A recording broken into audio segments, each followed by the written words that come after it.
Aujourd'hui, je vais trahir certains des petits secrets des mariés.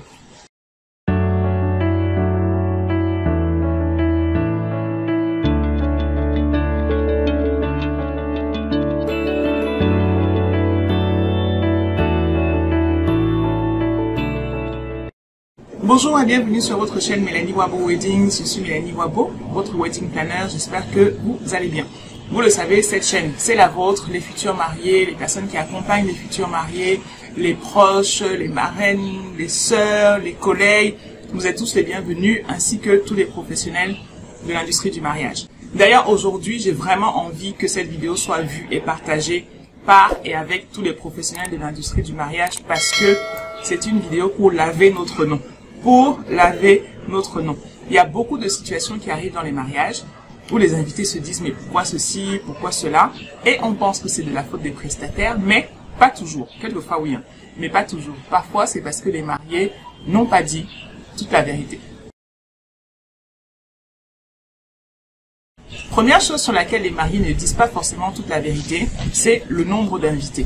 Quand la décoratrice n'a pas le bon nombre d'invités, c'est un problème parce qu'elle va se retrouver à faire une mise en place pour, je sais pas moi, 100 personnes alors qu'on en attend 150, ou alors c'est la veille qu'on va lui apprendre que « Ah ma chérie, est-ce que tu peux rajouter 20 personnes ici? C'est seulement 2 tables, non ?» Ça fausse le travail en fait parce que quand tous les calculs avaient été faits pour un certain nombre de personnes et que à J-1, voire le jour J, voire 1 heure avant la réception, on doit tout bousculer pour augmenter les places, forcément, c'est un problème. Ça joue aussi quelquefois sur le traiteur. Est-ce que ça vous est pas déjà arrivé sur un mariage de faire partie des dernières tables qui vont se servir et vous arrivez au buffet et il n'y a plus rien. Il reste les coups de poulet, les fonds de sauce et tout. Et vous vous dites, mais vraiment ça c'est même quel traiteur, les mariés se sont fait arnaquer, il n'y avait pas assez à manger. Bah, sachez que quelquefois c'est parce que les mariés ont commandé à manger pour 200 personnes alors qu'ils attendaient 300 invités. Deuxième point sur lequel les mariés quelquefois ne disent pas toute la vérité, c'est sur les horaires. Voilà comment à un moment, une prestation qui devait durer quelques heures devient une prestation de toute la journée. 2 cas pratiques sur lesquels ça arrive souvent, la mise en beauté de la future mariée. D'accord ? On prend une maquilleuse en lui disant « sois là à 6 heures parce qu'on a besoin que la mariée soit prête à 7 heures, patati patata ». Cette dame, c'est une professionnelle, on est d'accord. Vous lui avez demandé de venir à 6 heures. Elle est là à 6 heures. Dans son programme, elle sait qu'elle a 1 heure avec vous. Donc, ça veut dire que elle a tout à fait la latitude de prendre une autre cliente à 9 heures. OK. À part que quand elle arrive à 6 heures, c'est là que la mariée dit que, d'ailleurs, elle vient de se réveiller.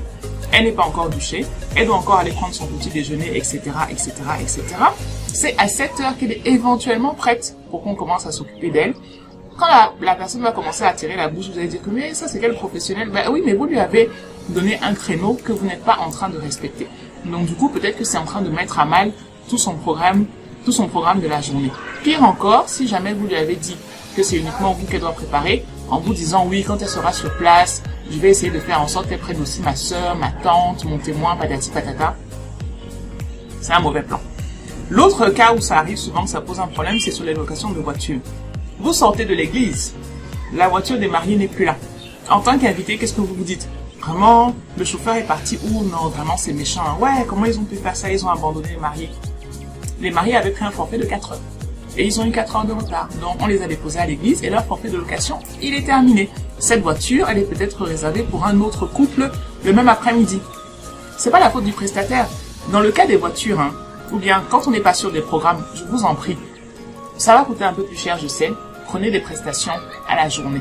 N'essayez pas de faire des découpages par heure parce que je vous assure que ça va être problématique. Soit on va vous planter et vous allez vous dire que le prestataire n'est pas gentil. C'est pas qu'il n'est pas gentil, c'est que vous n'êtes pas en train de respecter votre programme.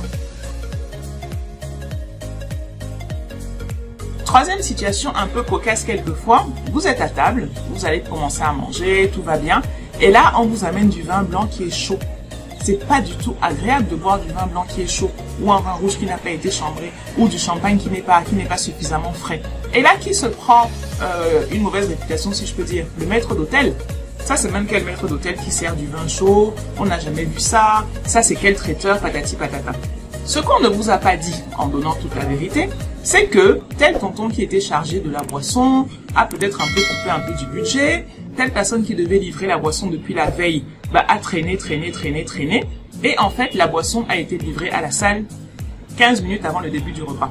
Par quelle magie voulez-vous que le maître d'hôtel qui reçoit la boisson 15 minutes avant le début du repas ait le temps de vous servir du vin blanc qui soit frais? C'est juste pas possible. Et dans ce cas, c'est la faute à qui?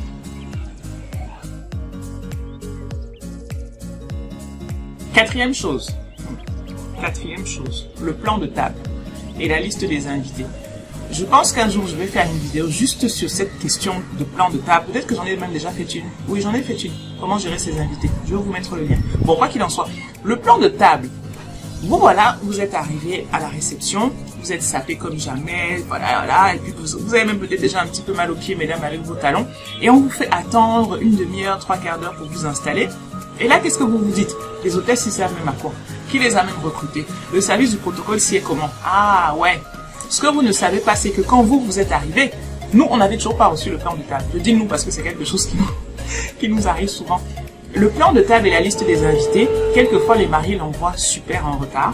Je vous assure que c'est arrivé qu'on ait des mariages où c'est pendant que les invités étaient déjà en train d'attendre qu'on reçoit le plan de table et la liste des invités.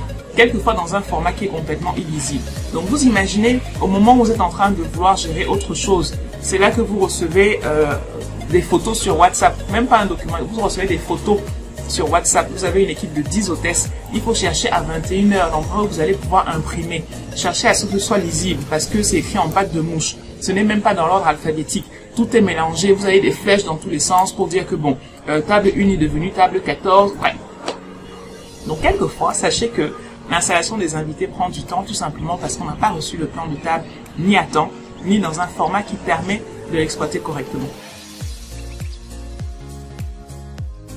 Le cinquième point sur lequel les mariés ne disent pas forcément toute la vérité, c'est sur le budget. Ouais, le budget qui prend l'ascenseur. En fonction de la personne qu'on a en face, ça monte et ça descend. Le budget prend l'ascenseur avec les prestataires. Donc, on commence à nous demander d'organiser un mariage dans un budget de 5 millions, alors qu'en fait, on en a 10. Résultat, on fait le travail plusieurs fois. Ou à contrario, on nous dit, non, vraiment, faites des propositions. Hein. Et on fait les propositions de 50 millions, alors qu'en fait, le budget, c'était 2 millions. On a perdu du temps. Mais même dans la communication, quelquefois, des mariés avec leurs invités, il y a des personnes qui sont très transparentes avec leur budget de mariage, et il y en a qui le sont moins. Ça va être très difficile, par exemple, que moi, vous me demandiez, Mélanie Wabo, s'il vous plaît, dites-moi, tel mariage-là, le budget du mariage, c'était combien? Je vous le dirai pas. Je vous le dirai pas parce que ça, pour un professionnel, on doit aussi, en fait, respecter la confidentialité de nos clients, d'accord? Mais sachez que quand vous demandez des informations, prenez-les avec des pincettes. Il y a des personnes qui ne vont pas être à l'aise pour vous dire que leur mariage a coûté 50 millions parce que peut-être c'est un petit peu indécent ou elles ont juste pas envie, en fait, que la famille sache qu'elles ont mis 50 millions. Et elles vont vous dire, non, notre mariage, vraiment, 7-8 millions. Et donc, vous voyez un truc merveilleux et vous vous dites, non, mais elle m'a dit qu'on peut faire ça dans 7-8 millions. Ok. A contrario, il y a aussi des personnes qui aiment se faire mousser un petit peu et vous allez lui demander, ta déco là, ça a coûté combien? Ah non, ma décoratrice, elle m'a pris 5 millions. Hein. Alors qu'en fait, peut-être que c'était 1,5 million. Donc, vous voyez que cette question du budget aussi, prenez-le avec des pincettes. Si c'est votre sœur, votre amie, votre meilleure amie, elle vous dira la vérité. Mais quand vous avez une question de budget de mariage avec quelqu'un qui est un peu moins proche de vous, ne prenez pas forcément pour argent comptant ce qui vous sera dit. Ça peut être beaucoup plus, comme ça peut être beaucoup moins. Donc voilà. Je vous ai dit, hein, j'avais envie de faire cette vidéo pour laver le nom des prestataires de l'industrie du mariage. Il y a beaucoup de situations qui arrivent et dans lesquelles, en fait, on va prendre sur nous. On va prendre sur nous parce que ça fait aussi partie de notre job que de protéger nos clients. On va pas venir prendre le micro au milieu, enfin pendant la soirée pour dire chers invités, comme vous voyez là, la boisson n'est pas fraîche parce que on vient de nous la livrer.